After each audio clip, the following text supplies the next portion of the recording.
Action. C'est un appel aux Apaches. Parce que Lonely Dragon est là. Oh, tu l'as pas vu venir celui-là comme un uppercut de Mike Tyson. Matez ça. J'ai enfin fait mes contours. Non mais je vous le dis sincèrement les gars, il était grand temps. En fait c'était un combat, tu vois. Je me suis dit, je vais tenir le plus de temps sans faire mes contours. Et je vais voir ce que ça va donner. Non, au bout d'un moment, je ressemblais à un grizzly, c'était plus possible. Je suis rentré dans le salon de coiffure. Le coiffeur, il m'a vu, il a fait stop. Il a arrêté le temps, il a dit, non, celui-là, il doit passer en premier. J'étais content de ouf. Et vous me croyez, il est sorti avec 3 tondeuses. L'humiliation, je voulais partir. Il m'a dit, non, mais parce que tes cheveux là, c'est au cas où il y en a une qui lâche.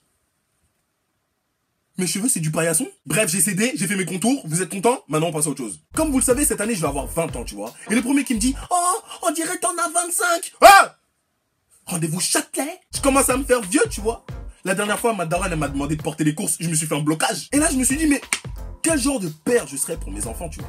Parce que je suis le mec le plus immature du monde, alors comprenez ma frustration. Bref, c'est pour ça que j'ai fait une liste des 5 raisons pour lesquelles je serais un mauvais père. Ou pas d'ailleurs. Hein. Déjà de 1, je veux pas de fille.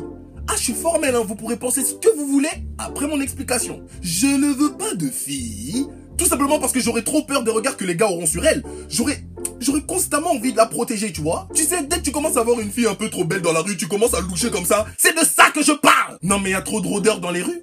Des gars pas très nets qui vont regarder ma fille d'un œil bridé comme ça. Faudra que je la protège de ce monde de fous. Et je vous le dis franchement, la flemme d'assumer ça. Non mais par exemple, le jour de son mariage, ça va être le plus beau jour de la vie de beaucoup de gens. Ma femme, ma fille et son mari du coup. Mais moi, comment je serais vénère total? Parce que pendant que ma fille et son mari seront en train de danser, ouais, le mariage, moi je serai assis à côté, avec un verre d'alcool alors que j'ai jamais bu, hein, en train d'imaginer ce qui va se passer pendant leur lune de miel, là. Ah non, mais bizarrement, le mot miel, hein, de lune de miel, prend tout son sens. Comment voulez-vous que je sois serein?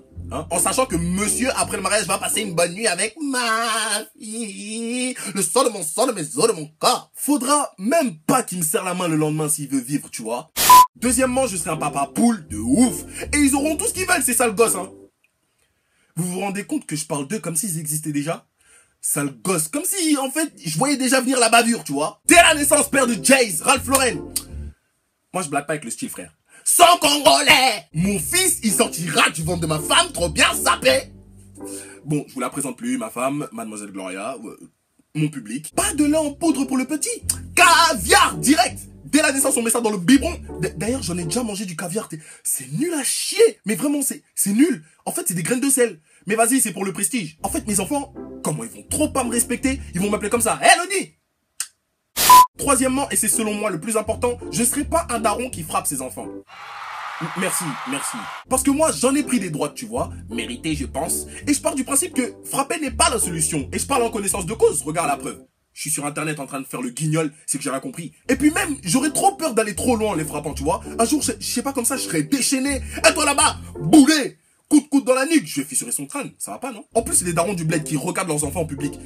Eux, ils en ont rien à foutre de ce qui se passe autour ou de choquer les gens. Hein. Leur seul objectif à ce moment-là, c'est de cogner son fils qui a trop fait le malin d'ailleurs, pour lui montrer que même en public, il recevra la sentence. Et ils mettent pas des petites claques de fiotte, hein. Allez, kick, petite fessée. Non! Grosse baffe interstellaire de Power Rangers dans sa jugulaire. Son crâne, il fait un ricochet contre le mur, on l'entend dans toute la salle. Ça, pour moi, c'est pas une leçon. La leçon, c'est quoi? Écoutez bien. Un jour comme ça, ton gosse en crise d'ado, là, il va vouloir se rebeller. En plus, c'est même pas des crises d'ado, c'est des crises d'épilepsie, frère. Laisse. À force de lui faire la morale et de l'engueuler à chaque fois qu'il fait une connerie, un jour, il va craquer. Et il va vous dire, t'es pas mon père! Je vous assure, dans les moments comme ça, faut rester tranquille. Parce que je sais, hein, dans votre tête, c'est Guernica. Vous avez juste envie de partir en West Side, lui mettre un pomme cassis framboise dans sa tête sans ambition, là, mais c'est un taf sur soi-même. Je vous assure. Ne dites rien. Un enfant, ça se remet en question que seulement quand il se prend une gifle en pleine face. Pas forcément physique, mais morale. Un jour comme ça, ton gosse sera en soirée. Plus de train à l'horizon. Parce que oui, monsieur a voulu faire la fête tard la nuit jusqu'à 3 h du matin. On laisse. Attends qu'il t'appelle. Allô? Papa? Est-ce que tu peux venir me chercher, s'il te plaît? Non, je ne suis pas ton père. Clic. Young Savage, why you trapping so hard? T'as vu la réflexion vicieuse? Tout ce cirque pour lui donner une bonne leçon. Voilà pourquoi je serai jamais un bon daron. Je vais trop faire de mal à mes enfants. Je serai trop un père inconscient. Parce que je suis patient de nature, hein. Mais quand je craque, je craque. Il y a des enfants, quand vous voulez les mettre au lit, direct ils vont pleurer. Ils veulent pas dormir. Avec moi, il n'y a pas ça. J'ai fait une berceuse, rien que pour les enfants récalcitrants. Écoutez. Mon enfant, je te fais ma plus belle berceuse. Dans ton lit, tu n'as pas intérêt à ouvrir ta grande gueule. Sinon, n'oublie pas que si je veux mettre fin à tes jours, il me suffit d'un gaucher du droit. Là, si le bébé il pleure, c'est que c'est un bébé bizarre. Même le babysitting, pour moi, c'est un exploit si les enfants sont encore en vie. Un jour, sans faire exprès, je vais mettre le bébé dans le micro-ondes, il ressort avec 3 oreilles, 16 doigts. C'est un mutant. Mon enfant n'ira ni en SECPA, ni en ZEP. Il ira en école spécialisée pour enfants tombés sur le cochis à la naissance. Par ma faute. Ou pas, hein.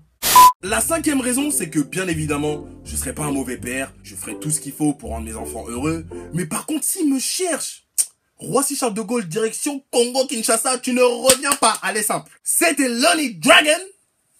Bye bye.